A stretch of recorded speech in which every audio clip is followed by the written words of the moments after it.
So hello everyone and welcome to this video. So hope करता हूँ आप सभी की बोर्ड एग्जामिनेशन की तैयारी अच्छी चल रही होगी। वेदर आप चाहे सीबीएसई बोर्ड से हो, आप आईसीएसई बोर्ड से हो या फिर आप किसी स्टेट बोर्ड से हो, आपके एग्जाम कुछ दिनों में मतलब 30 to 40 डेज में स्टार्ट होने वाले हैं। स्टेट बोर्ड्स के थोड़ा जल्दी स्टार्ट हो जाते हैं, बाकी सीबीएसई और आईसीएसई बोर्ड में अभी आपके पास 30 to 40 डेज आपके आ जाते हैं।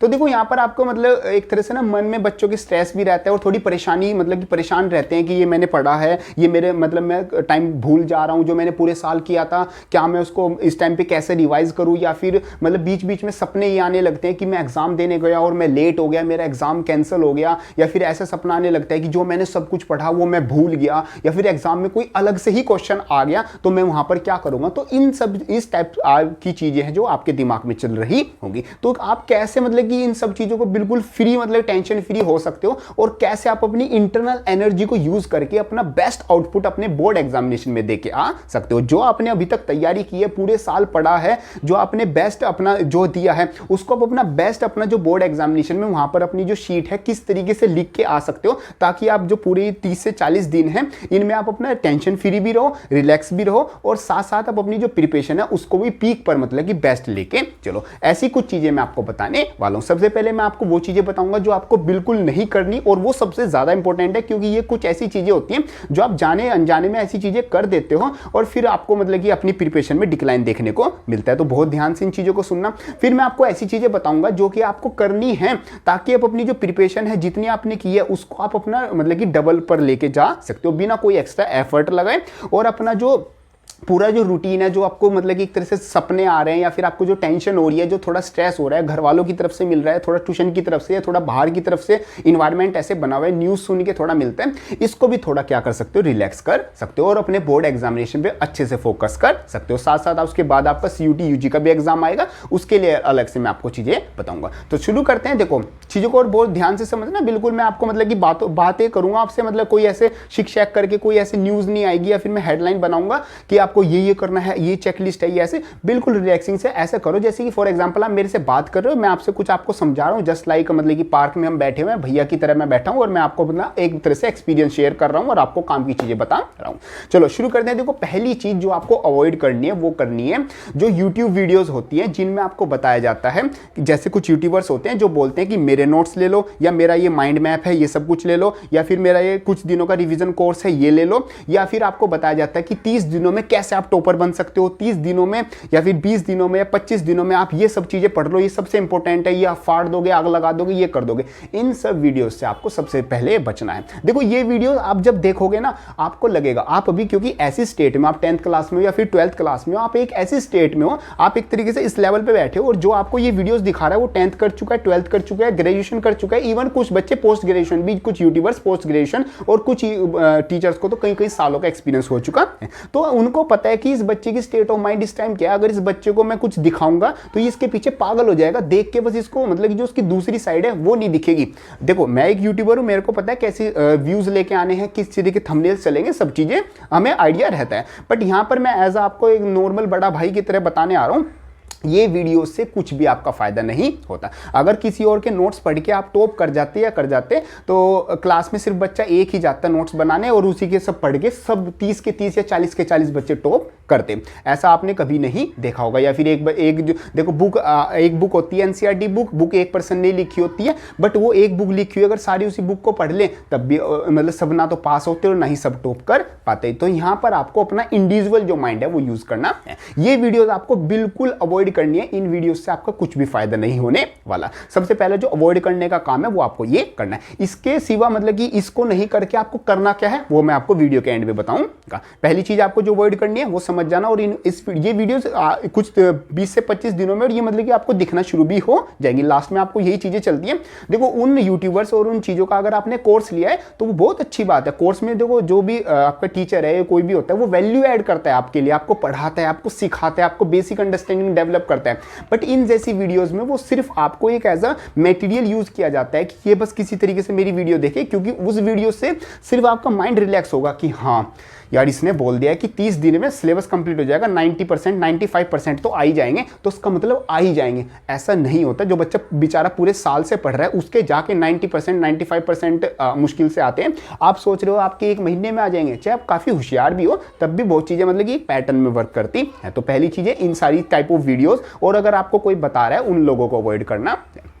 सेकंड चीज़ें जो अवॉइड करनी है, ऐसी वीडियोस या ऐसे लोगों को अवॉइड करना है जो आपको ये आपके कानों में ये भर रहे हैं या फिर आपको बता रहे हैं कि अरे 10th और 12th के मार्क्स थोड़ी काम आते हैं, ये तो सिर्फ डेट ऑफ बर्थ के लिए यूज़ होते हैं। इन सब लोगों को और इन सब न्यूज़ और ये सब चीज़ों को भी अवॉइड करना है। देखो जो परसेंटेज होती है, देखो डायरेक्टली वो अगर नहीं अभी काम आएगी, देखो डायरेक्टली 12th के जो मार्क्स है और जो 10th के मार्क्स है वो अब काम नहीं आएंगे क्योंकि उनके थ्रू आपका एडमिशन नहीं होता, बट इनडायरेक्टली वो आपकी सब जगह काम आते हैं। काफ़ी मैं आपको एग्जाम्पल भी देता हूँ। जस्ट लाइक अगर आप किसी कंपनी में इंटरव्यू देने जाओगे, आप ग्रेजुएशन करने के बाद या 12th के बाद अगर आप कोई जॉब में जाओगे, आप वहां पर इंटरव्यू देने जाओगे, तो वहां पर आपको मार्क्स देख के आपको जज किया जाता है। ये भी मतलब सोसाइटी की रियलिटी है, आपको जज किया जाएगा अकॉर्डिंग टू योर मार्क्स। चाहे आप पढ़ने में कितने होशियार हो, अगर आपके मार्क्स अच्छे नहीं आए, आपके 50 60 40% आए हैं, तो आपको जज किया जाएगा कि ये ऐसा ही होगा। बाद में चाहे आप कुछ भी ग्रेड कर दो। और ऐसे एग्जाम्पल को दिमाग से निकाल दो कि उसने कॉलेज ड्रॉप आउट कर दिया था, उसके तो 10th में सिर्फ 40% थे और आज वो इतना अच्छा क्रिकेटर है या फिर इतना अच्छा बॉलीवुड स्टार है। भाई वो सिंगल एक पर्सन है। एक पर्सन को अगर आप लाखों बच्चों को देख रहे हो, आप लाखों उसके एक जैसे नहीं बन सकते। वो एक अलग था, वो बन गया। वो जो एक पर्सन था उसने वो जहां थी उसने ले ली। आपका नाम कुछ और है, आपका नाम भी अलग है, उसकी फैमिली बैकग्राउंड अलग है, आपका हिसाब सब कुछ अलग है, आप पानी भी अलग पी रहे हो इवन, तो आप उसके जैसा नहीं बन सकते। आप उससे बेटर बन सकते हो, उससे अलग बन सकते हो। उसके मार्क्स देख के अपने आप को मत सोचो कि इन्फ्लुएंस हो जाओ कि यार उसके मार्क्स भी तो कम थे, मेरे कम आ जाएंगे तो क्या हो जाएगा। अभी आपके पास टाइम है, आप अपने मार्क्स को जितना ज्यादा अच्छा लेके आ सकते हो लेके आ जाओ। तो पहला तो ये रहेगा कि इंटरव्यू में और मतलब जहाँ पर आप इंटर्नशिप करने चाहोगे वहाँ पर ये आपके जो प्रॉब्लम स्किल्स हैं, मतलब कि सोल्विंग स्किल्स है, वो तो देखी जाएगी। बाकी आपके मार्क्स देख के भी आपको जज किया जाएगा। बाकी अगर मैं आपको बता दूं, जैसे आप यूनिवर्सिटी में एडमिशन लेने जाओगे वैसे तो CUT स्कोर के बेसिस पर होगा, बट यहाँ पर देखो कॉम्पिटिशन इतना हाई है। 25 लाख प्लस बच्चे यहाँ पर CUT UG का फॉर्म फिल करते हैं और वहाँ पर बहुत सारे बच्चे एक ही कोर्स और एक ही यूनिवर्सिटी के लिए अप्लाई करते हैं। तो अगर एक सीट के लिए मान लो 10 बच्चों ने अप्लाई किया हुआ और 10 के 10 बच्चों का हो सकता है CUT स्कोर सेम भी हो, ऐसा मतलब काफी यहां पर देखने को मिला है। तो वहां पर आपके क्या देखे जाते हैं, 12th क्लास के मार्क्स देखे जाते हैं। तो इन 10 बच्चों में से या कितने भी बच्चे हैं उनमें से जिसके सबसे हाईएस्ट 12th क्लास के मार्क्स होते हैं उसको एडमिशन दे दिया जाता है। तो यहां पर आपके इनडायरेक्टली मार्क्स यूज होते हैं। तो मैक्सिमम जितनी परसेंटेज बना सकते हो उतनी बना के चलना। देखो अगर आप 70 80 प्लस भी लेके आ रहे हो तो वो काफी अच्छी है। आप ऐसा मत सोचना क्योंकि 90 के बाद अपनी परसेंटेज बढ़ाना काफी हार्ड हो जाता है। अगर आप 80 प्लस 85 प्लस लेके आ रहे हो तो वेल एंड गुड है, काफी अच्छी है। अगर आपकी 60 है तो कोशिश करना 70 की लाइन में तो मिनिमम बन जाए। ऐसे लोगों को अवॉइड करना, ऐसी वीडियो को अवॉइड करना कि ये यूज नहीं होगी, यूज काफी होती है। तो ये कुछ बेसिक चीज थी जो आपको नहीं करनी। अब मैं आपको बता देता हूँ क्या क्या आपको फॉलो करना है। सबसे पहले आपको फॉलो करनी है अपनी एनसीईआरटी से बाहर आपको कुछ नहीं जाना है। अगर आप बाहर जा रहे हो क्योंकि अभी आपके पास लास्ट टाइम है, लास्ट टाइम में अगर बाहर की चीजें नई चीजें पढ़ोगे तो आपको थोड़ा माइंड में टेंशन नहीं होगी, यार ये मैंने टॉपिक पढ़ा, अब ये मेरी समझ में नहीं आ रहा, पुराना वाला भूल गया, ऐसे हो गया वैसे हो गया। तो कोई नई चीजें पढ़ने की जरूरत नहीं है, जो आपने पहले से पढ़ रखा है उसको ही अच्छे से करते जाओ। एक बार ये चीज देख लेना कि जो हाई वेटेज है मार्क्स की, अगर वो आपने नहीं की हुई तो एक बार उसको कर लेना, चाहे वो एक नया टॉपिक भी हो, क्योंकि वो आपको आउटपुट मींस आप जितना उसमें इनपुट लगाओगे, जितना टाइम लगाओगे उतने ही उसके आपको मार्क्स मिल जाएंगे। तो ऐसी फालतू चीजें मत करना, बस जो हाई वेटेज की है उन पर ही अपना टाइम लगाना। सबसे पहली चीज होगी जो एनसीईआरटी है उनको अच्छे से हर एक एनसीईआरटी आपकी रीड होनी चाहिए। सेकंड, जो हाई वेटेज वाले चैप्टर है अगर वो नहीं किए तो उनको कर लेना, और वो कर रखे तो उनको ये अच्छे से कर लेना। पहली चीज आपकी ये आती है। सेकंड चीज जो आती है, जो एनसीईआरटी के जो एग्जांपल्स हैं, जो इन टेक्स्ट क्वेश्चन है उनको जरूर करना है। एक बारी के लिए आपके जो एक्सरसाइज के क्वेश्चन है मैथ्स में हो गए या फिर आपकी जो साइंस कोई भी आपकी बुक हो गई, साइंस कॉमर्स आर्ट्स सभी स्ट्रीम्स के लिए बता रहा हूँ, अगर आपकी जो बुक के जो आउटर क्वेश्चन होते हैं, जो मतलब कि चैप्टर के लास्ट में क्वेश्चन होते हैं, एक बार को आप चाहे उनको छोड़ देना, जैसे कि अभी टाइम कम बचा हुआ है, बट जो एग्जाम्पल्स हैं और जो इन टेक्स्ट क्वेश्चन है उनको आपको जरूर करना है, उनको बिल्कुल भी नहीं छोड़ना है। सीबीएसई या कोई भी अगर आपका बोर्ड एग्जाम है उसमें सबसे ज्यादा आपके एग्जांपल्स और सबसे ज्यादा इन टेक्स्ट क्वेश्चन 70 to 80% क्वेश्चन आपके यहीं से आते हैं, तो इनको आपको बिल्कुल भी मिस नहीं करना है। दूसरी चीज आती है। तीसरी चीज आपकी रहेगी कि आपका जो मतलब कि आपका जो बेसिकली थोड़ा सा टाइम टेबल है उसको आपको रूटीन में लेके आना होगा। जैसे जो सीबीएसई का बोर्ड एग्जामिनेशन है आप अपने हिसाब से सब चीज़ें सेट कर सकते हो टाइम का। जैसे वो 10 बजे स्टार्ट होगा और आपका 1 बजे मतलब कि कंप्लीट होगा, 3 घंटे का आपका बेसिकली एग्जाम होगा। तो ये जो 10 बजे से स्टार्ट होता है तो आपको जो अपना 1 महीने का ये टाइम है आपको भी 10 बजे से ही पढ़ने स्टार्ट करना है। मीन्स आप अपना जो मॉक टेस्ट लगाओगे बेसिकली जब अपना सैंपल पेपर करोगे या फिर कोई क्वेश्चन की प्रैक्टिस करोगे आप 10 से 1 के बीच में अपना पीक टाइम पे सबसे ज़्यादा पढ़ाई करना। इससे आपका 1 मंथ में माइंड में जो हैबिट है वो डेवलप हो जाएगी, अपना जो बॉडी है वो जो माइंड है वो मतलब कि एक कनेक्शन में हो जाएंगे कि 10 से लेके 1 बजे तक उसको फुल पावर में काम करना है और सबसे ज्यादा आउटपुट देना है। जिस दिन आपका बोर्ड एग्जामिनेशन होगा अपने आप को माइंड को प्रिपेयर नहीं करना होगा कि मेरे को जल्दी सोचो क्या लिखना है, जल्दी कहानी बनाओ या फिर जल्दी आंसर बनाओ, या माइंड में प्रेशर डालना होगा कि जो याद किया वो निकालो। वो ऑटोमेटिकली ही, क्योंकि इसको 1 मंथ से लगातार वो हैबिट डेवलप की जा रही है कि भाई 10 से 1 बजे के बीच में तेरे को फुल मतलब कि फोकस से और फुल जान लगा के पढ़ना है, तो वो अपने आप ही उस फॉर्म में आ जाएगा, वो अपने आप ही पढ़ना शुरू कर देगा। तो ये एक चीज आपको करनी है कि अपना जो बोर्ड एग्जामिनेशन का टाइम है आपको टाइम पता चल गया, उस टाइम पर ही आपको किताब लेके बैठना है बिल्कुल शांति की जगह और बिल्कुल ध्यान से पढ़ना है। एक चीज आपको और करनी है जो कि करना है अपना ध्यान रखना है। ध्यान इन द सेंस क्योंकि बोर्ड एग्जामिनेशन अगर आपको चोट लग गई या फिर आप बीमार हो गए, जैसे अभी सर्दी का मौसम चल रहा है, तो थोड़ा ऐसे नहीं कि आप मतलब कि थोड़ा हीरोगिरी में आ जाओ और मतलब फैशन में आ जाओ, कम कपड़े पहनूंगा ये पहनूंगा, तो थोड़ा मतलब कि 1 महीना 2 महीना ये बच के रह लो। क्योंकि बोर्ड एग्जामिनेशन में एक बार अगर बुखार हो गया उससे पहले या चोट लग गई, किसी का फ्रैक्चर हो गया, कोई मतलब कि एक्सीडेंट हो गया कुछ, तो यहां पर आपका बहुत ज्यादा टाइम वेस्ट होगा। और बोर्ड एग्जामिनेशन में ऐसा कोई एक्सक्यूज नहीं चलता कि मैं बीमार हो गया था या फिर मेरा एक्सीडेंट हो गया था, मेरे घर में किसी के साथ कोई प्रॉब्लम हो गई थी, घर में शादी आ गई थी, वहां पर कुछ नहीं। वहां पर मार्कशीट में नाम आता है, रोल नंबर आता है, पेरेंट्स का नेम आता है और सीधे नंबर लिखे हुए आते हैं। वहां पर ये नहीं लिखा होता है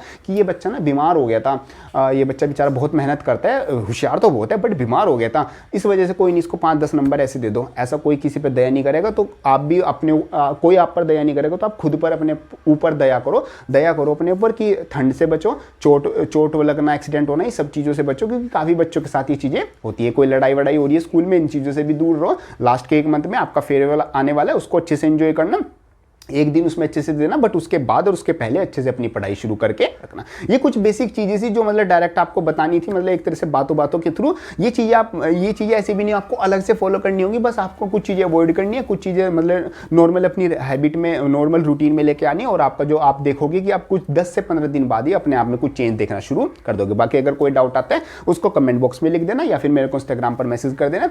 और मेरे से अगर 1-on-1 बात करना चाहते हो related to college admission, related to CUT UG exam, CBSE board examination, या कोई भी अगर आपका डाउट आता है, कोई भी क्वेरी आती है, उसका बेस्ट सॉल्यूशन जो आपका रहने वाला है वो मैं आपको प्रोवाइड कराने वाला हूँ। 1-on-1 मेरे से बात कर सकते हो। डिस्क्रिप्शन में गूगल फॉर्म का लिंक मिल जाएगा, वो आप फिल करने के बाद मेरे से 1-on-1 वीडियो कॉल जैसे भी आपका मतलब कंफर्टेबल होगा हम वैसे बात कर सकते हैं। तो ये सब कुछ आपका आ जाता है related to this video. Hope करता हूँ ये वीडियो आपको हेल्पफुल लगी होगी। कौन सा सबसे बेस्ट पॉइंट आपका लगा, या कोई पॉइंट अगर आप ऐड करना चाहते हो उसको आप कमेंट बॉक्स में लिख सकते हो, मोस्ट वेलकम। बाकी मिलते हैं किसी नेक्स्ट अपनी हेल्पफुल वीडियो में, तब तक के लिए थैंक यू।